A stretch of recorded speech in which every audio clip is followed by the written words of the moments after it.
देखिए अगला प्रश्न 11 नंबर पर ध्यान दीजिए। 11 नंबर में है कि एक भवन के ठेकेदार 1 अप्रैल 2020 को कोई एक भवन निर्माण करने का ठेका लिया जिसका ठेका मूल्य 4 लाख सहमत हुआ है। सामग्री, प्रत्यक्ष सामग्री का क्रय किया है, स्टोर से निर्गमित सामग्री है, प्रत्यक्ष श्रम है, प्लांट है, अप्रत्यक्ष व्यय है। फिर आगे निम्नलिखित अतिरिक्त विवरण है, वर्ष का ठेका बनाइए, साथ में चालू कार्य की राशि बताइए जो ठेकेदार के बैलेंस शीट में दिखाई जाएगी। ठीक है। प्लांट का मूल्य दिया हुआ है साल के अंत में 31 मार्च 21 को, स्थल पर सामग्री 31 मार्च 21 को यानी वर्ष जब खत्म हुआ तब। स्टोर को वापस सामग्री आर्किटेक्ट द्वारा प्रमाणित कार्य, ठेकेदार से प्राप्त रोकड़ और अप्रमाणित कार्य। अब देखिए ये जो सवाल है, अब ये सवाल है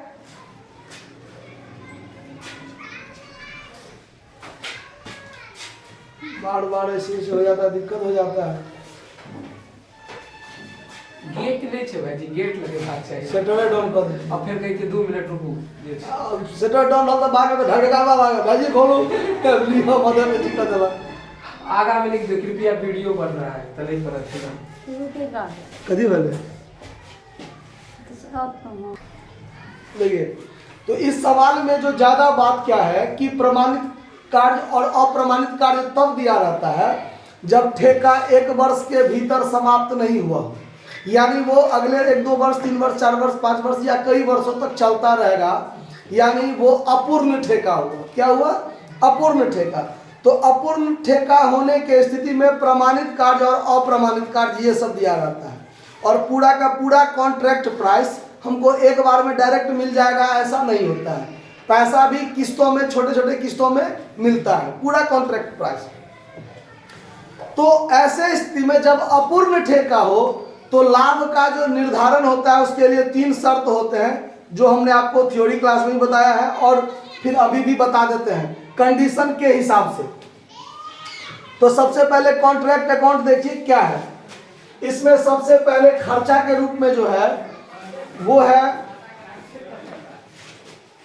देखिए direct material purchase. Direct material purchase किया है, ठीक है। कितना परचेज किया है? 20,000 का, ठीक। स्टोर से इशू हुआ है यानी मटेरियल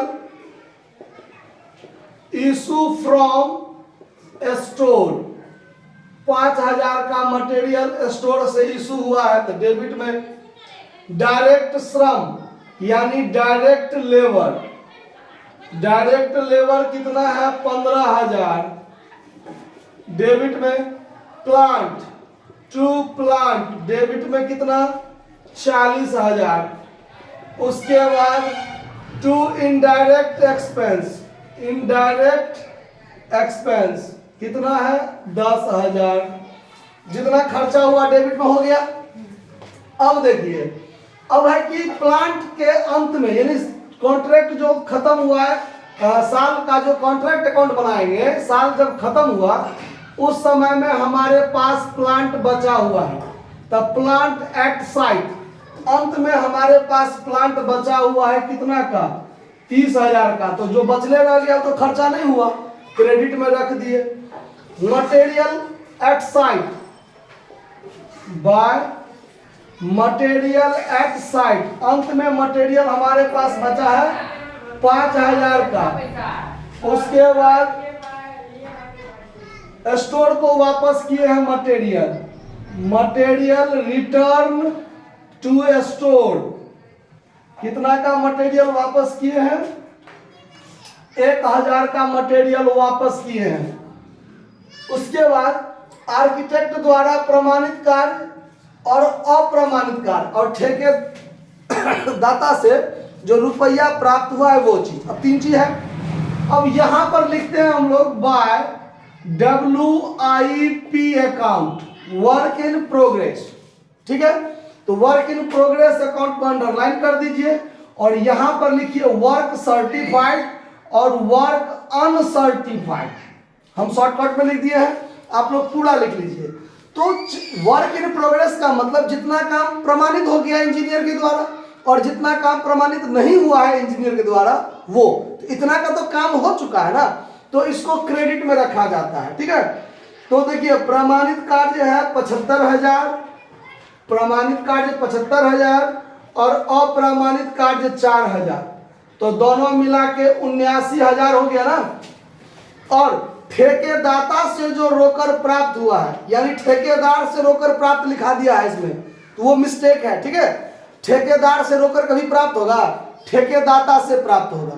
तो ठेकेदाता से जो रोकर प्राप्त होगा उसका चर्चा कॉन्ट्रैक्ट अकाउंट में नहीं किया जाएगा, कहीं नहीं किया जाएगा। ठीक है, उसका चर्चा होता है लाभ निर्धारण करते समय जो हम लोग फॉर्मूला लगाएंगे उसमें। ठीक, इस सवाल में नियम पहला नियम है, उस नियम को इसमें सीखिए आप लोग, वो नियम क्या है वो सीखिए। अब यहां से हम लोग देखेंगे कि कॉन्ट्रैक्ट पर हमको फायदा हुआ कि घाटा। कॉन्ट्रैक्ट प्राइस 4 लाख का है, कॉन्ट्रैक्ट प्राइस कितना का है 4 लाख। लाभ का निर्धारण इसमें होगा कि नहीं होगा उस पर ध्यान दीजिए। हमारा प्रमाणित कार्य कितना है 75,000, हमारा ठेका मूल्य कितना है 4 लाख। तो पहला नियम कहता है कॉन्ट्रैक्ट अधिनियम लाभ निर्धारण के संबंध में कि यदि आपका प्रमाणित कार्य ठेका मूल्य के 1/4 से कम हो तो लाभ का निर्धारण नहीं होगा। यानी 4 लाख का 1/4 भाग 1 लाख, और 1 लाख से कम है आपका प्रमाणित कार्य, है ना, तो लाभ का निर्धारण नहीं होगा।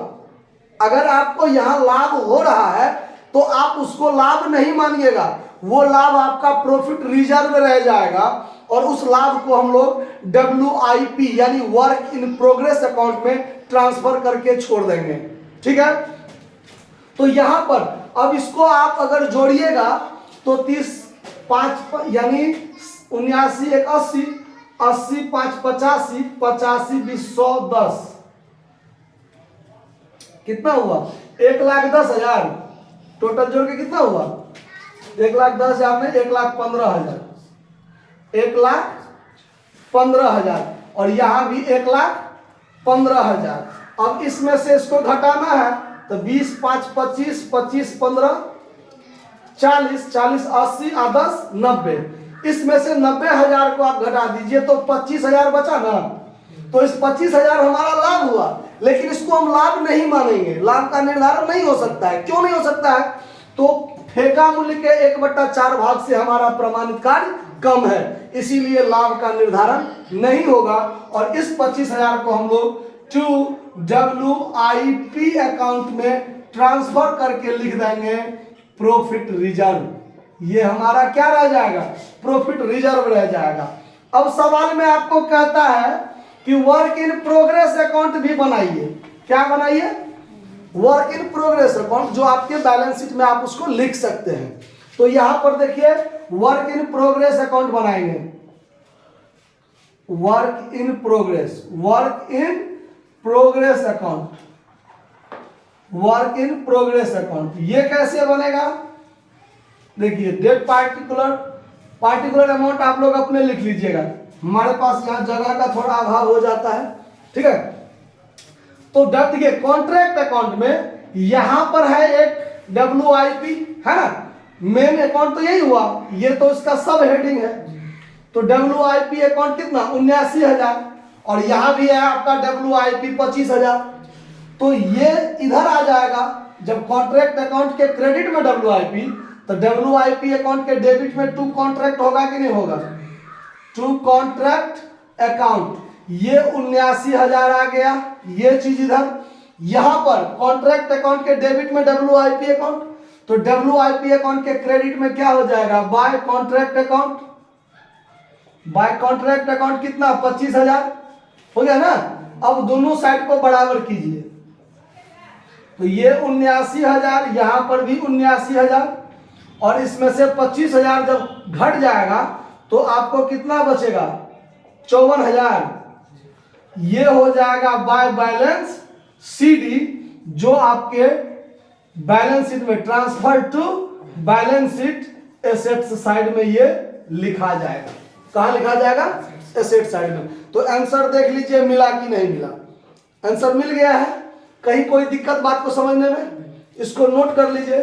धन्यवाद।